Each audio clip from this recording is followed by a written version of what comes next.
Disinilah ada kesempatan untuk kita sebagai warga plus 62, warga net, netizen, player app, K-popers, tiktokers, sobat gurun, kaum rebahan, cebong, kampret, dan kita sebagai manusia untuk menjadi lebih baik, menjadi lebih bijak, menjadi lebih kuat, dan menjadi lebih bersatu.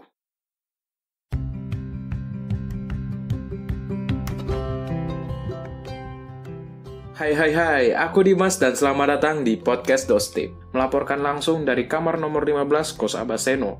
Pada saat podcast ini direkam sudah ada 28.818 orang yang positif corona di Indonesia. Bukan angka yang kecil untuk negara sebesar ini dan akan terus meningkat. Di Surabaya dikabarkan menjadi zona hitam karena banyaknya orang yang positif corona bahkan melewati Jawa Barat dan akan segera menyusul Jakarta sepertinya. Aku tinggal di Surabaya dan ya benar, tidak kaget kenapa Surabaya sampai disebut zona hitam. Di daerahku, di Keputih, orang-orang tetap beraktivitas seperti tidak ada apa-apa. Bedanya mereka pakai masker. Tapi untuk mereka yang harus bekerja, ya aku harap kalian tetap sehat selalu dan dimudahkan dalam rezekinya. Aku mau kasih tahu ke kalian suatu hal yang penting tentang virus corona. Virus corona ini nggak peduli tentang perbedaan kita. Virus ini nggak peduli kamu kulit hitam, sawo matang, atau putih. Nggak peduli juga kamu itu orang Islam, Kristen, Hindu, Buddha, ataupun ateis sekalipun. Virus ini nggak peduli mau itu seorang pejabat, influencer, atau cuma warga biasa. Virus ini tuh nyerang semua manusia, dan ini akan jadi panggilan untuk kita semua untuk bangkit bersama. Dan aku yakin kita bisa bangkit bersama. Sudah berbagai macam penyakit yang kita lewati, malaria, DBD, flu babi, flu burung. Kita bisa bangkit lagi. Coba kita tarik mundur lagi. Tahun 1998, ekonomi yang morat-marit, rupiah yang menyentuh angka 16.000 dan terjadi inflasi yang begitu besar. Seluruh rakyat bisa bangkit bersama menuju era reformasi. Kita tarik mundur lagi lebih jauh ke belakang. Setelah penjajahan Belanda dan Jepang yang cukup lama, kita semua bisa bangkit bersama mengusir penjajah dan merdeka. Makanya itu aku tidak ragu kalau kita bisa bangkit, bahkan kita bisa bangkit lebih kuat, lebih berani, dan lebih baik dari sebelumnya. Ingat ini, virus corona nggak akan bisa menghentikan kita untuk menggapai impian kita. Ada yang bilang, ini lagi masa yang sulit. Tunggu dulu Ferguson. Sebagai filsafat, aku melihat masa-masa yang sulit ini akan menunjukkan apa yang sesungguhnya ada di dalam diri kita. Itu yang akan membuat kita menjadi diri kita yang sebenarnya.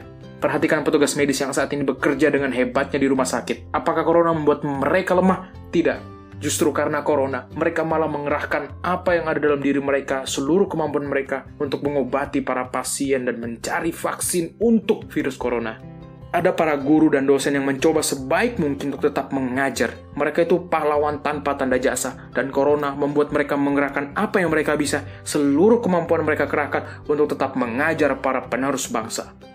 Makanya aku menganggap masa yang sulit ini jadi kesempatan yang baik untuk mencari apa diri kita yang sebenarnya. Aku tahu, banyak dari kita menganggap physical distancing, PSBB ini menjadi sebuah tantangan. Ya, meskipun kita saat ini sedang terpisah jauh, kita tetap bisa bersatu dalam harapan, kita tetap bisa bersatu dalam menolong mereka yang membutuhkan. Karena itu akan membuat kita tetap bisa berjuang bersama. Sebagian dari kita berjuang dengan tetap diam di rumah saja, dan sebagian lainnya berjuang dengan bekerja, berjuang langsung mengurus para pasien. Sebagian dari kita berjuang dengan berdoa, dan sebagian lainnya berjuang membantu mereka yang membutuhkan. Dan saat ini, virus corona masih menyebar. Tapi kita sebagai manusia, sebarkanlah kasih sayang, sebarkanlah harapan ke sekitarmu.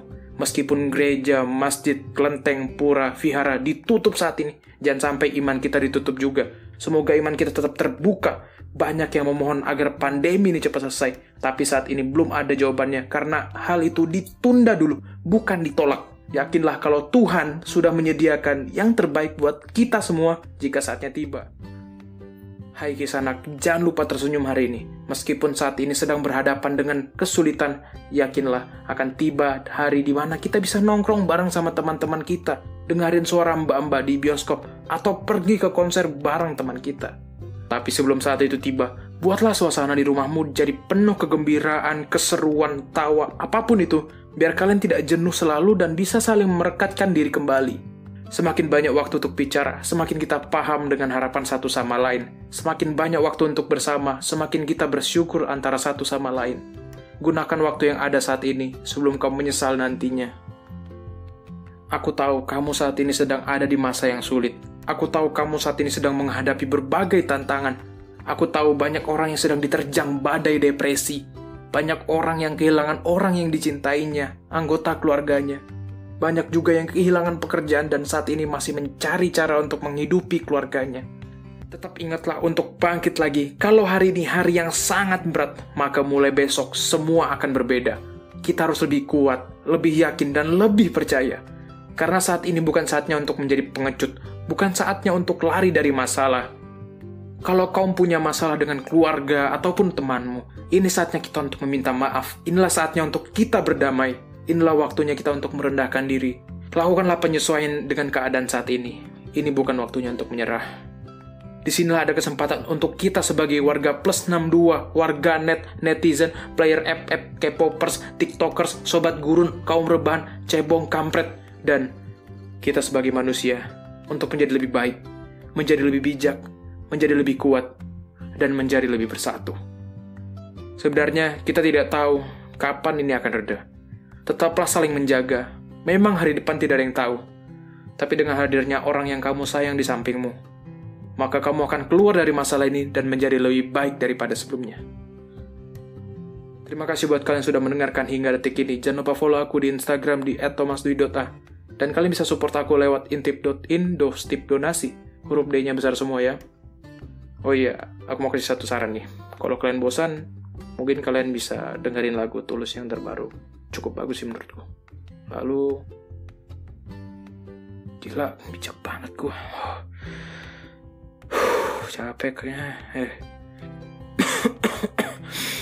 Aduh, buat pendengarku, doain aku nggak positif corona ya.